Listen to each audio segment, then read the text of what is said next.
versículo maravilloso del libro de Isaías. De Isaías 9:6, que yo creo que muchos lo sabemos casi de memoria, ¿no? Yo lo voy a leer y dice: porque un niño nos es nacido, hijo nos es dado, y el principado sobre su hombro, y se llamará su nombre admirable, consejero, Dios fuerte, Padre eterno, príncipe de paz. Amén. Y la verdad es que, mirando este versículo, una de las características que me sorprendieron, al igual que analizando una vez Juan 3:16, es que este versículo está escrito en tiempo pasado. Y yo creo que es como para abrirnos un poco la mente, para hacernos entender que Dios es Dios Todopoderoso. Que no hay nada a Dios que le pille de improviso. No sé si alguna vez los que llevamos más tiempo en los caminos de Dios, cuando vemos la caída del hombre en Edén, ¿no? Y cómo el hombre intenta hacerse pues túnicas para cubrirse o lo que sea, para cubrir su desnudez, vemos cómo Dios sale al encuentro del hombre. Y a veces podríamos pensar, bueno, es que a Dios se le ha escapado al hombre de sus manos. O cuando pensamos en la rebelión del enemigo de nuestras almas contra nuestro Dios. Y podemos pensar, bueno, es que Dios siempre tiene un plan B. No sé si has llegado a pensar eso. Dios no necesita ningún plan B. Dios es Dios.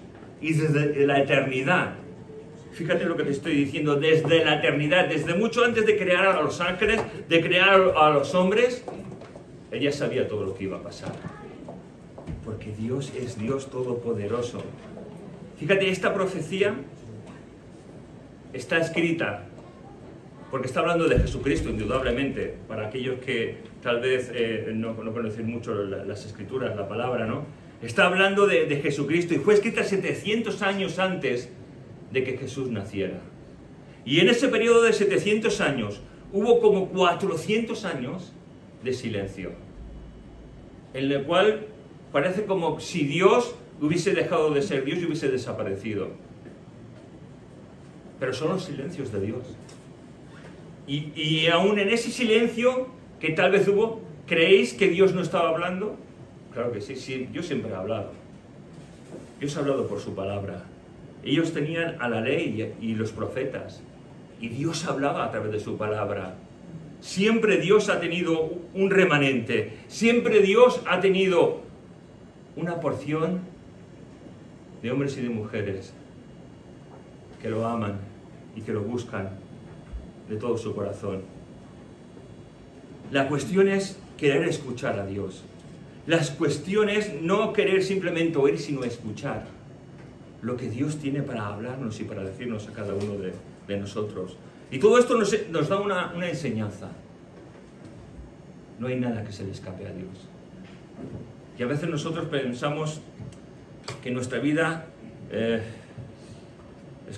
podemos llegar a pensar, bueno, es que esto se me ha escapado de las manos. Dios ya lo sabía. Dios ya lo sabía. Bueno, es que he perdido el control. Dios ya lo sabía. Dios tiene el control de todo. Aún en nuestras rebeliones, Dios está teniendo el control de todo. Aun cuando muchas veces nos desviamos como hijos pródigos, Dios sigue teniendo el control de todo. Si no, no sería Dios. Y eso es maravilloso, porque podemos llegar a entender, los que podamos llegar a entender, que estamos en las manos de Dios siempre, desde que Él salió a nuestro encuentro. Fíjate qué porción tan hermosa, porque un niño nos es nacido, hijo nos es dado. Y aquí Dios nos está hablando que nos ha dado un regalo en forma de niño. Y este niño vino de una forma muy diferente a todas, porque era Dios mismo en forma de hombre. Este niño nació para cumplir las Escrituras, para cumplir la palabra de Dios. Nació para traer redención, liberación y reconciliación con Dios. Él cargaría el peso de nuestros pecados en la cruz del Calvario. Y cualquier padre, pienso que cuando sabe que va a ser padre o va a nacer un bebé, está feliz. Y también está feliz todos los que están y componen esa familia o amigos. Pero en este caso, ¿sabes? En el nacimiento de este niño, solo lo esperaban José y María, porque nacería de una forma sobrenatural. Y ellos llegaron al conocimiento por parte de Dios que el que iba a nacer sería el Mesías, el Redentor de la humanidad. Los judíos esperaban ese Redentor, pero lo esperaban como alguien que les pudiera liberar del poder opresor de Roma. Pero estaban tan ciegos que no vieron a ese Jesús que iba a ser su libertador. Y sabes, a veces nosotros seguimos así de ciegos. No vemos con toda plenitud lo que Jesús ha hecho en nuestras vidas, lo que Jesús está haciendo. Sabes, en los tiempos de Jesús muchos siguieron a Jesús. ¿Pero sabes por qué siguieron a Jesús? Si tú empiezas a leer un poquito los evangelios, seguían a Jesús porque representaba comida, sustento, salud, tal vez un nuevo orden en Israel. Pero solo unos pocos llegaron a conocer el Mesías. Y dentro de esos pocos hubo un traidor. Fueron tiempos inesperados y desconocidos para ese tiempo, pero también esperados para aquellos que esperaban la venida del Rey, la venida del Mesías. Y creo que hoy son tiempos parecidos a esos tiempos. Los que creemos en el Señor, los que llevamos un tiempo en los caminos de Dios, sabemos que y creemos que el Señor vendrá a llevarse a su iglesia. Eso es lo que se llama el rapto de la iglesia, que será en un abrir de ojos y estaremos con nuestro Señor Jesús. Eso lo creemos. ¿Y sabes una cosa? Muchas veces decimos, como en el tiempo de Jesús, en el tiempo de los apóstoles, Maranata, el Señor viene. Pero ¿sabes? Ha habido tiempo y tiempos. Porque podemos decir, uy, sí, yo he sido un niño que venía a la iglesia desde que era un niño, he oído que el Señor viene. Hemos oído noticias. La gente que vivió en el tiempo de Hitler pensaría que Hitler sería el anticristo. Perseguía a los hijos de Dios, perseguía a los judíos, quería implantar un reino. Era un tipo del anticristo, una preparación para lo que va a venir. Cuando yo era joven y no existía la comunidad europea, se hablaba de 10 naciones que formarían parte de la comunidad europea. Y se decía, ya está aquí la venida del Señor. Ya está aquí, los 10 reinos que nos habla el libro de Daniel, el libro de Apocalipsis, que van a surgir, y de entre ellos el anticristo. Pero no ha pasado nada. Son más de 10 ahora. Incluso vi vídeos en que decían que el príncipe Felipe es el anticristo por su preparación, y vi a muchos pastores, pero no fundamentados en la palabra. Hermanos, esa es la gran diferencia, que tú y yo tenemos que conocer los tiempos y la palabra de Dios, porque la palabra de Dios va a ser nuestra guía para no torcernos, pero el Señor vendrá, porque la palabra de Dios nos lo dice. Él no retarda su promesa, así como en los días de Noé, que nadie lo esperaba. Nadie esperaba un diluvio, nadie esperaba que Moisés, el loco Moisés, que seguramente más de uno pensaría, mira, Noé, ese loco de Noé está haciendo un cajón cuadrado para meter a animales, pero qué tontería. Y está diciendo que va a haber un diluvio. ¿Y qué es un diluvio? Ellos no habían conocido lo que era la lluvia. Pero Noé, con su ejemplo, con su palabra, estaba predicando que a su tiempo Dios enviaría lo prometido. Fíjate, Mateo 24, 37 y 39 nos dice: mas como en los días de Noé, así será la venida del Hijo del Hombre. Porque como en los días del diluvio estaban comiendo y bebiendo, casándose y dándose en casamiento, hasta el día que Noé entró en el arca, y no entendieron hasta que vino el diluvio y se los llevó a todos, así será también la venida del Hijo del Hombre. Tan solo Noé creyó y esperó. Nosotros hemos creído en el Mesías y tenemos que esperar ese rapto de la iglesia. Tan solo unos pocos pudieron ver al Mesías. Sigue pasando en nuestros tiempos, tan solo unos pocos hemos conocido al Mesías. Pero vino el tiempo de Dios y nosotros que esperamos su venida, o mejor dicho, el rapto de la iglesia, porque una cosa es el rapto y otra es la segunda venida de Cristo, estamos esperando a Jesucristo para que nos lleve con Él en las nubes y podamos estar en las bodas del Cordero. Pero ¿sabes una cosa que veo en mi vida? Yo no sé en tu vida. Yo me analizo a mí mismo y espero que tú te analices a ti mismo. Y es que amamos tanto a este mundo, amamos tanto a este sistema en el cual vivimos. Piensa, ¿amas más a Dios? ¿Amas más al mundo y a este sistema? Decimos que amamos a Dios. Decimos que Dios es lo primero en nuestra vida, pero no es verdad, hermanos. No es verdad. Nos amamos más a nosotros mismos. Nosotros nos amamos mucho. Ay, pero es que yo no soy egoísta. No, tú te amas. Analízate, tú te amas. Y a veces más que a Dios. Decimos, yo lo he dicho lo primero, Dios tiene que ser lo primero en nuestra vida. Estamos de acuerdo, ¿verdad? Dios tiene que ser lo primero en nuestra vida. Yo no estoy de acuerdo con eso. Dios no tiene que ser lo primero de nuestra vida. Dios tiene que ser el todo de nuestra vida. Porque Dios quiere que sea todo o nada. Y eso es algo que nos va a costar mucho entender. Y hermanos, estamos en unos tiempos en que tenemos que crecer. No podemos seguir tomando del biberón, no podemos seguir tomando las cosas elementales de la palabra de Dios. El Hijo de Dios tiene que crecer y alimentarse. Y en nuestro crecimiento tenemos que llegar a entender que Dios demanda de nosotros todo. Todo, Dios tiene que ser todo. Pero yo me pregunto, ¿cuánto tiempo nos cuesta, verdad? O ¿cómo nos cuesta, mejor dicho? ¿Cómo nos cuesta el estar a solas con Jesús? ¿Cuánto tiempo le dedicamos?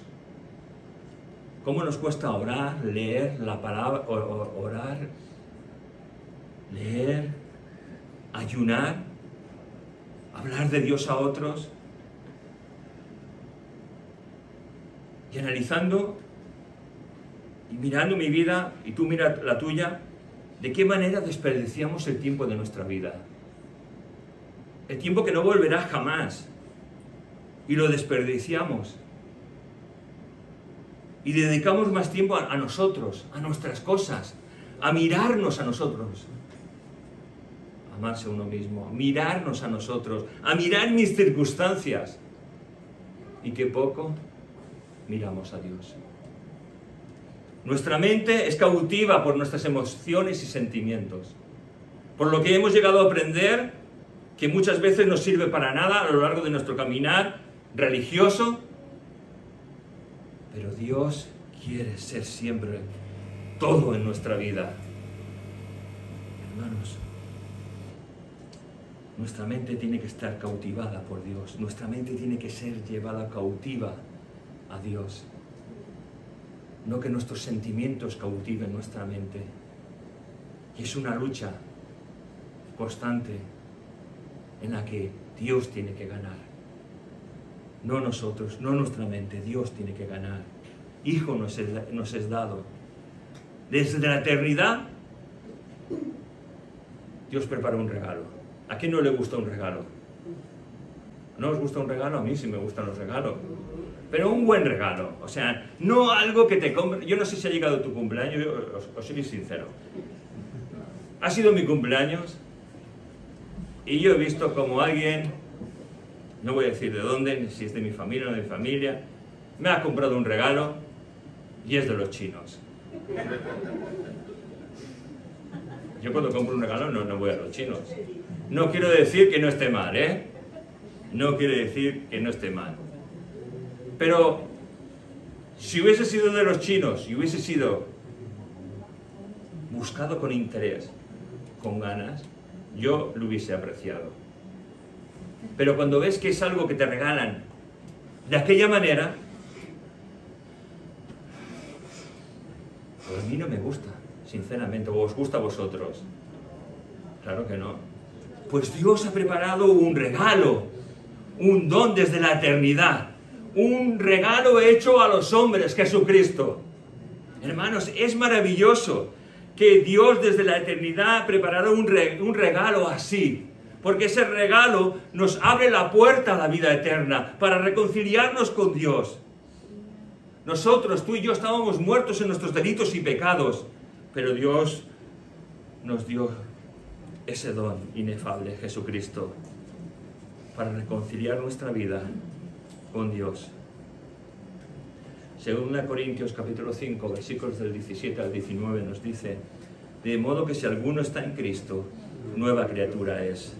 Las cosas viejas pasaron, he aquí todas son hechas nuevas. Y todo esto proviene de Dios, quien nos reconcilió consigo mismo por Cristo y nos dio el misterio de la reconciliación, Jesucristo.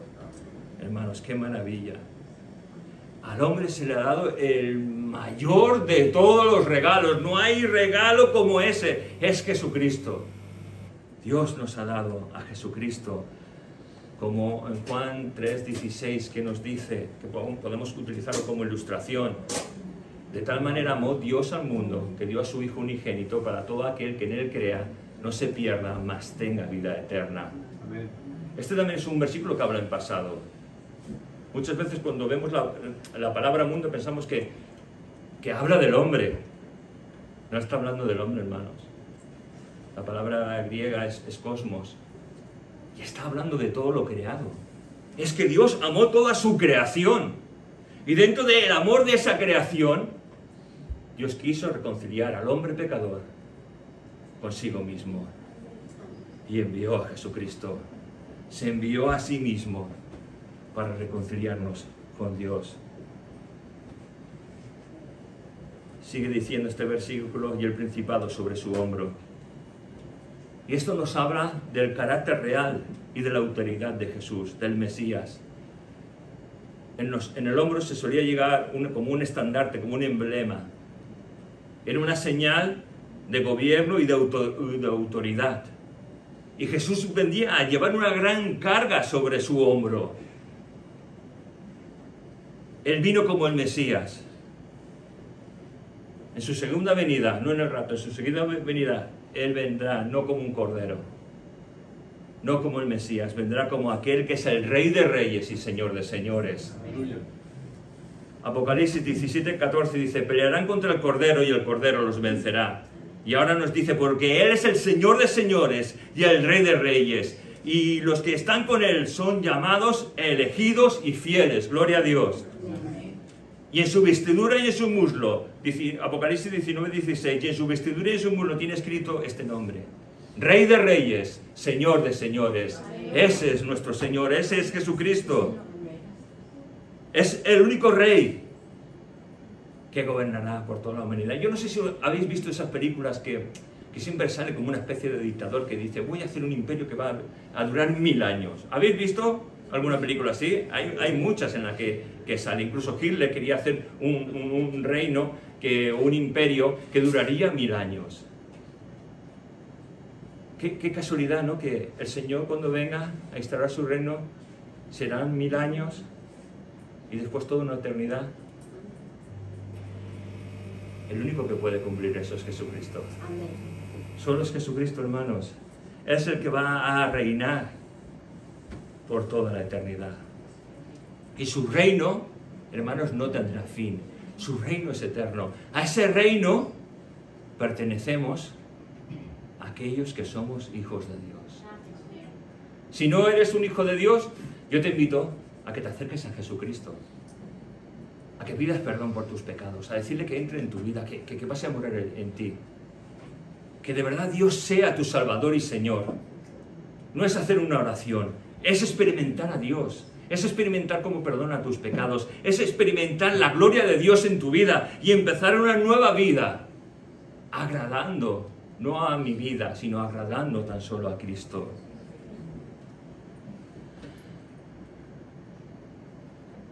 El principado sobre su hombro. Los que sois salvos y lleváis tiempo en los caminos del Señor, ¿recuerdas el camino al Gólgota? ¿Recuerdas lo que Jesús llevaba sobre su hombro? Una cruz, donde más tarde sería clavado y muerto por nuestros pecados. Nuestro castigo, mi castigo, tu castigo, cayó sobre él. Mira qué palabras tan preciosas, cómo lo representa Isaías 53, del 5 al 6. Dice, mas él herido fue por nuestras rebeliones, molido por nuestros pecados. El castigo de nuestra paz fue sobre él, y por su llaga fuimos nosotros curados. Todos nosotros nos descarriamos como ovejas, cada cual se apartó por su camino, mas el Señor cargó en él el pecado de todos nosotros. Es tremendo este versículo. Es tremendo. Porque en esa cruz tendríamos que estar nosotros, sentenciados por nuestro pecado, pero Él cargó tu pecado y mi pecado en esa cruz. Vamos a ir concluyendo. Y ahora vamos a ver los maravillosos apelativos que aquí se le da a Jesús, mostrando su naturaleza divina y su papel como Salvador. El primero que encontramos es admirable, y dice que significa algo digno de alabanza, algo que es bueno, algo que es excelente. Admirable. Y es que Jesús mismo sería un prodigio sobrenatural. El Mesías iba a mostrar por medio de sus obras, de su vida, el poder de Dios y quién era Dios. Miramos a nuestra vida por un momento, antes de conocerle y ahora que le conocemos. ¿Crees que vives bien delante de Cristo? ¿Estamos andando en la santidad?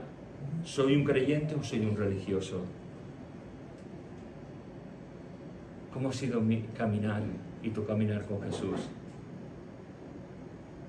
Pues habría habido días de victoria, días de fracaso, de enfermedad, de caídas. No sé si estás satisfecho con tu vida de creyente. Yo no lo estoy. Pero aunque mi vida y tu vida puedan ser un desastre, una cosa es segura, que si somos hijos de Dios, Dios nos ayudará en nuestro caminar. Dios siempre estará ahí. Podemos ser un desastre, porque muchas veces mandamos nosotros y no dejamos que Jesús mande. Pero sabes, en todo nuestro caminar como hijos de Dios, en todas mis caídas, en todos mis errores, Él siempre ha estado ahí. Él siempre ha estado ahí. Y eso es maravilloso, que en nuestras rebeliones su misericordia ha estado siempre presente. Nuevas son sus misericordias, nos dice el salmista, ¿no? Y cuando nos acercamos siempre a Jesús, cuando nos acercamos de verdad, no pasan cosas gloriosas. Cuando la gente se acercaba a Jesús, lo común se cambiaba por algo glorioso. Y nuestra vida, muchas veces tan común, tiene que dejar de serlo para ser algo que dé la gloria y la honra a nuestro Salvador. No vivir para nosotros, sino para vivir para Cristo. A veces estás con personas con las cuales te gusta escucharlos, ¿no? Te gusta escuchar cómo hablan y piensas, ostras, es admirable cómo ciertas personas tienen tanto conocimiento bíblico o cómo pueden hablar de la palabra o de Jesús y no te cansas de estar con ellas y no te cansas de hablar y escucharlas. Y de nuestro Señor, que es admirable, ¿nos cansamos o lo escuchamos? ¿O estamos deseosos de hablar con Él? Hermanos, Él es admirable. Él es admirable. Aunque nuestra mente tan sucia, tan llena de tantas cosas, no lo sepa ver, Jesús es admirable. No hay nada como Él. Sigue diciendo, consejero. Consejero es alguien que sabe dar buenos consejos o es una persona a la cual tú le pides un consejo. Y la verdad es que en nuestro tiempo hay infinidad de consejeros disponibles, según el problema que uno tenga, sexual, familiar, matrimonial, financiero, crediticio, etc. Pero ningún consejero humano puede superar a Jesucristo. Nadie. Él es un consejero sabio. Él es un consejero comprensivo, extraordinario en ver la naturaleza humana, porque Él ha sido hombre. Ese Jesús que nos salvó fue un hombre. Vivió como hombre, pero sin pecado. Y dio su vida para salvarnos. Sus consejos no son reprimendas o amonestaciones. Y aunque a veces puedan serlo, porque la palabra de Dios nos enseña que Dios al que ama disciplina. Si no nos disciplinara el Señor alguna vez es que no nos ama. Entonces es que no somos hijos de Dios. Y si nos damos cuenta de eso, corramos a decirle, Jesús, entra en mi vida. Jesús, quiero ser un hijo tuyo. Quiero que me disciplines, Señor. Quiero que me ames. Pero quiero ser un hijo tuyo. Siempre Dios nos confronta con nosotros mismos. Es entonces cuando nos damos cuenta que muchas veces nos alejamos de Jesucristo. Siguiendo nuestros deseos engañosos, nuestra mentalidad. Mira, es tan fácil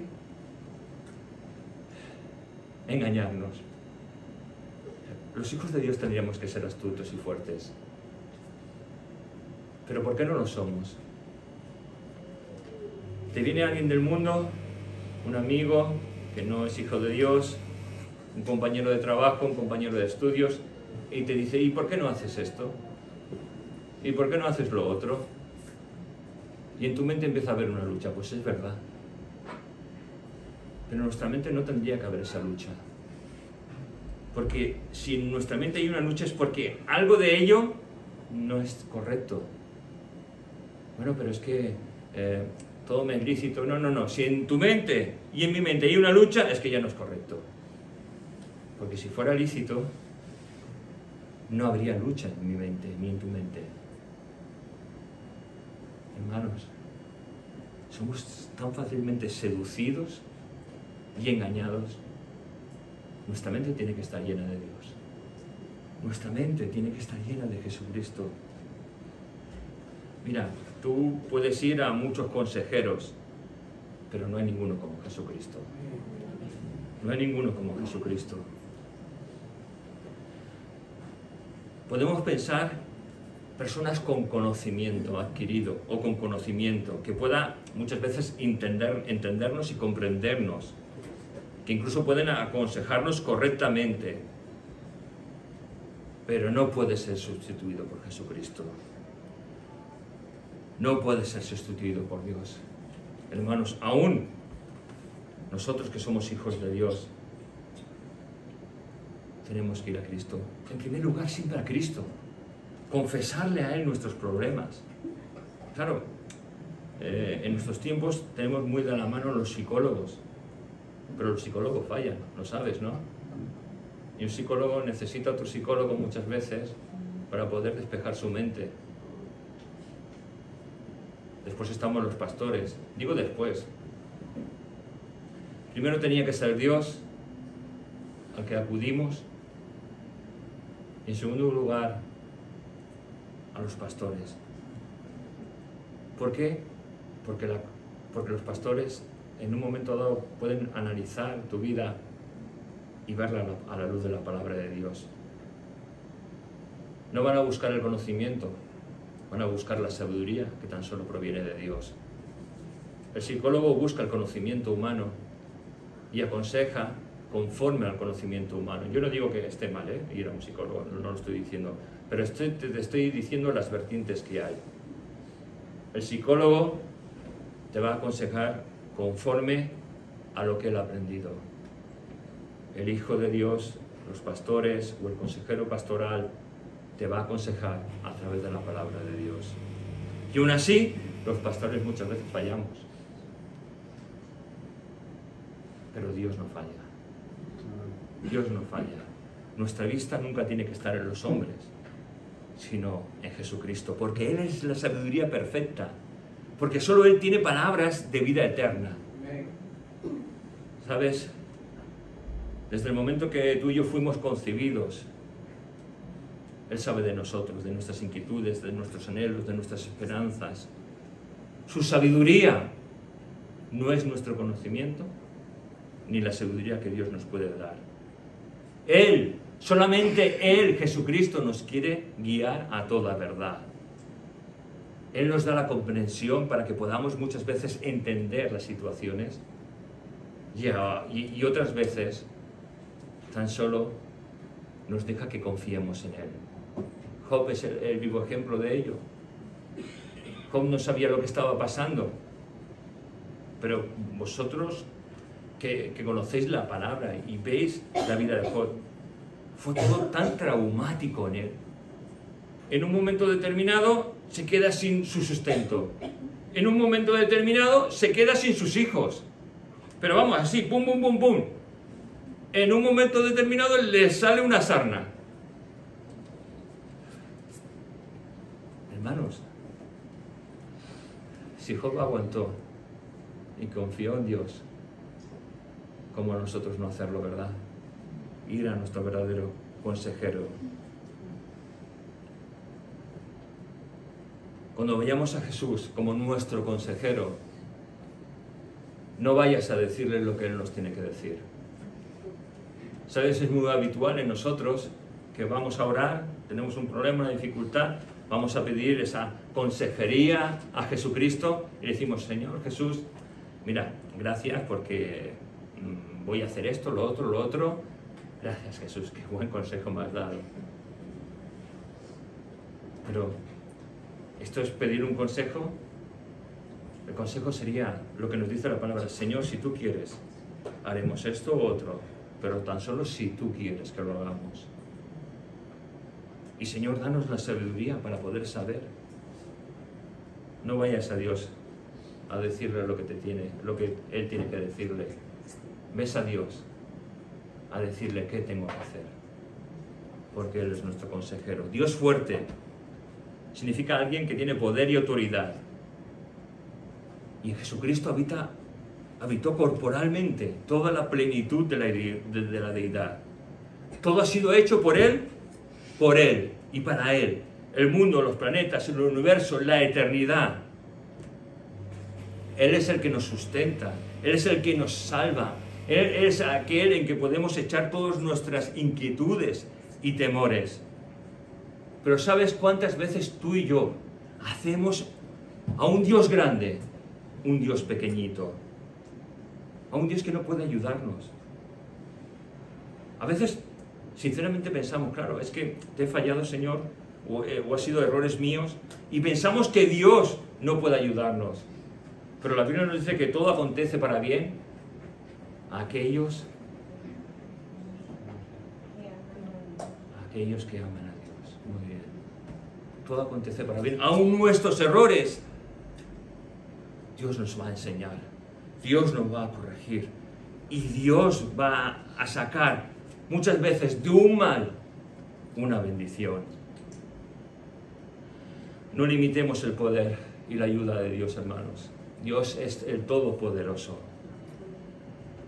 Nosotros sí que somos débiles. Y pensamos incluso que hasta el enemigo es poderoso, pero el enemigo no es poderoso.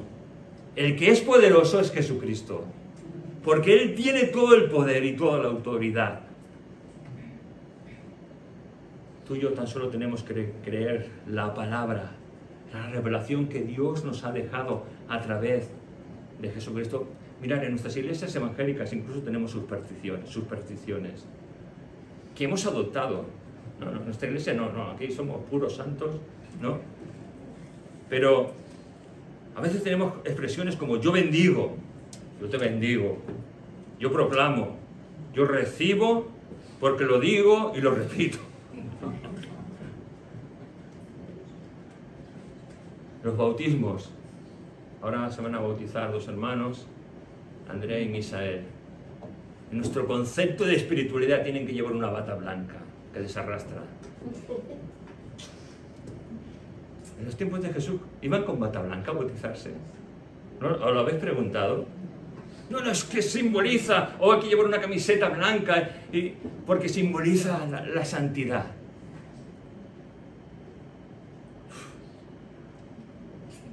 ¿Sabéis? Damos más protagonismo a las formas que al Dios verdadero. Damos más protagonismo a nuestras formas humanas que al Dios de la palabra de Dios, que a la revelación dada que es Jesucristo. ¿Cuántos errores tenemos, verdad? Mira, ese Dios fuerte, en su momento en la cruz del Calvario, donde Él estaba a punto de ser clavado en la cruz, cuando moría en esa cruz,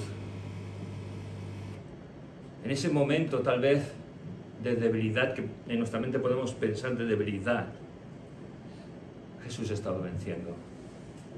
Jesús estaba venciendo sobre aquel que tenía el imperio de la muerte y la condenación. Porque en esa cruz había un cartel, y en ese cartel tenía que estar escrito tu nombre y mi nombre. Mi nombre, en el cual decía Ramón, culpable, su fin, el infierno, apartado por toda la eternidad de la gloria de Dios. Pero Jesús ocupó mi lugar y ocupó tu lugar en la cruz del Calvario. Ese acta fue destruida y quitada, y en su nombre fue escrito, Jesús ha pagado el precio. Mira, Colosenses capítulo 2, versículos del 13 al 15. Y vosotros, estando muertos en pecados y en la circuncisión de vuestra carne, os dio vida juntamente con Él, perdonándoos todos los pecados, anulando el acta de los decretos que había contra nosotros, que nos era contraria, quitándola de en medio y clavándola en la cruz, y despojando a los principados y a las potestades, los exhibió públicamente, triunfando sobre ellos en la cruz del Calvario. Amén.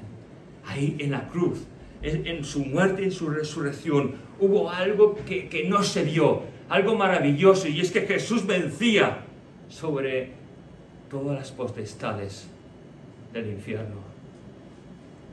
Y fue esa acta pública exhibida delante de las huestes infernales, diciendo que Jesucristo pagó el precio por pecadores como nosotros. Esto es maravilloso, hermanos. A veces pensamos, bueno, Señor, es que el caminar de Hijo de Dios es difícil. Segunda de Timoteo, capítulo 1, versículo 12. Por lo cual asimismo padezco esto, pero no me avergüenzo, porque yo sé quién he creído, y estoy seguro que es poderoso, Dios fuerte, para guardar mi depósito para aquel día. Es un Dios fuerte, es un Dios poderoso. Si fuera por nosotros, aceptamos al Señor, como muchas veces pensamos, lo aceptamos, creemos que lo aceptamos, y es que no lo aceptamos, es que Él ha salido a nuestro encuentro para despejar y abrir nuestra mente y creer en Él, pero nosotros pensamos que lo hemos aceptado en nuestra vida. Pero hermanos, si fuera así de fácil las cosas, al día siguiente ya estaríamos otra vez condenados, porque seguimos pecando. Pero la palabra de Dios nos está diciendo que Jesucristo es poderoso. O sea, Jesucristo es aquel que ha cargado con nuestros pecados en la cruz del Calvario para darnos la vida eterna. Y no es por nuestras obras ni por nuestras fuerzas, sino son por los méritos de Cristo Jesús. Por cuanto Él mismo padeció siendo tentado, es poderoso para socorrer a aquellos que son tentados. Hebreos capítulo 2, versículo 18. Este versículo lo he descubierto, mira que lo habré leído muchas veces. Pero fíjate lo que está diciendo. Pues en cuanto Él mismo padeció siendo tentado, es poderoso para socorrer a los que son tentados. Jesucristo nos ayuda en nuestro caminar. Jesucristo es poderoso para ayudarnos y para bendecirnos y para guardar nuestro depósito para aquel día. Padre eterno. Significado, alguien que es eterno y permanente. Jesús no tan solo iba a venir o vino para hablar de sí mismo como hacemos los hombres. Vino para mostrarnos al Padre. Él mismo hablaría a su pueblo de un Padre amoroso, compasivo, que suple las necesidades y que los ama y que quieren que ese pueblo se vuelva completamente a Dios. Como el Padre se compadece de los hijos, así se compadece el Señor de los que le temen. Salmo 103, 13. Así se compadece el Señor de los que le temen.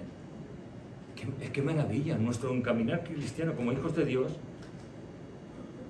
Cuando, no sé si te has sentido, no sé, perdido, confundido. Pero lo que aquí nos está diciendo es que si nos acercamos a Dios, Él se va a compadecer de aquellos que tememos a Dios. Mira, los hombres casi desde siempre se han cuidado a sí mismos, han vivido para ellos. Hoy en día, sí, el hombre sigue cuidando su cuerpo, intenta tener ese culto al cuerpo que ya tenían los griegos. Hoy se hacen lifting, se dice así, lifting, para no envejecer, para quitarse las arrugas. Tengo un amigo que se va a quitar, no sé cuántos, bueno, no sé, que está un poquito obeso y se va a quitar tripa, porque así va a adelgazar. Y yo le digo, si cierras la boca vas a adelgazar. Pero si no, yo no me metería en una operación, de verdad. Pero bueno, el hombre siempre se ha mirado a sí mismo, buscando la eternidad.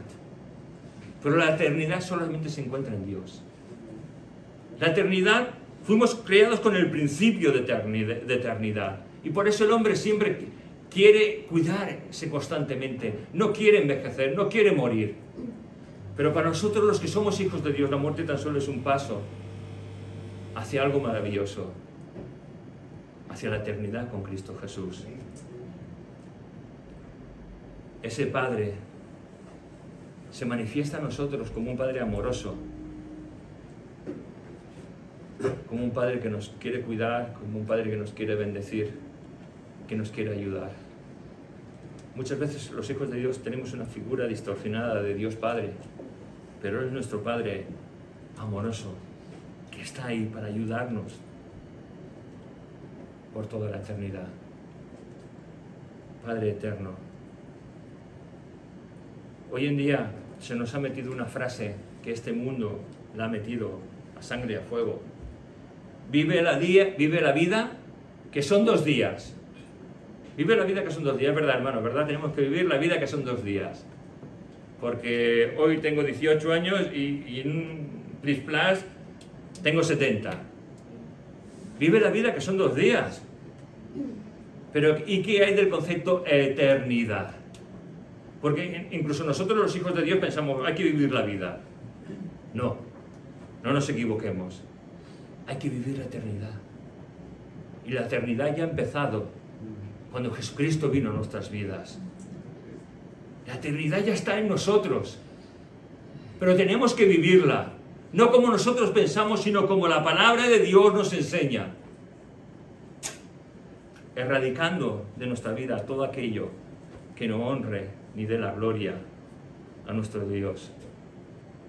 No vivas la vida, vive la eternidad.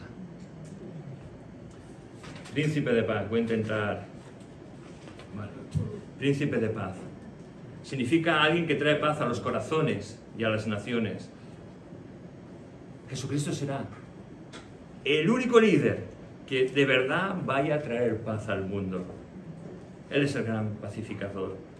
Y sabes, olvidamos que es nuestro príncipe, es nuestro soberano, es nuestro rey, es nuestro Señor, que quiere traer paz a nuestro corazón, que quiere traer paz a nuestra mente. Y en nuestro corazón hay tantas veces batallas, en nuestra mente hay, y sigue siendo batallas y guerras. Y en nuestra vida y en nuestro andar como hijos de Dios, hermanos, vamos a pelear, vamos a batallar, vamos a encontrar cosas que van a querer seducirnos y llevarnos y apartar nuestra mente de aquello que es puro, digno y santo. Pidamos la paz de Dios. Pidamos la paz de Dios. Señor, tú eres mi paz. Tú eres mi príncipe de paz. Señor, trae paz a mi mente. Yo no sé si tienes ahora mismo tu mente en un conflicto, en un caos, pero si la tienes, pídele a Jesús, trae paz. No quiero librar ninguna guerra, Señor, sin que tú estés en mi mente, sin que tú estés en mis sentidos, en mis emociones, en mi conocimiento. Señor, quiero que tú seas mi paz, porque tu paz trae prosperidad a mi vida. Porque tu paz me hace tener gozo, porque tu paz me hace tener amor. El fruto del Espíritu Santo, con los tantos que falta nombrar, hijos de Dios,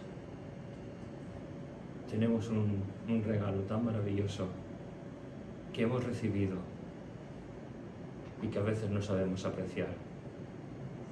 Que Dios nos ayude a apreciar ese regalo maravilloso, perfecto, sublime, que fue ese niñito que nació en Belén, Jesucristo. Vamos a orar.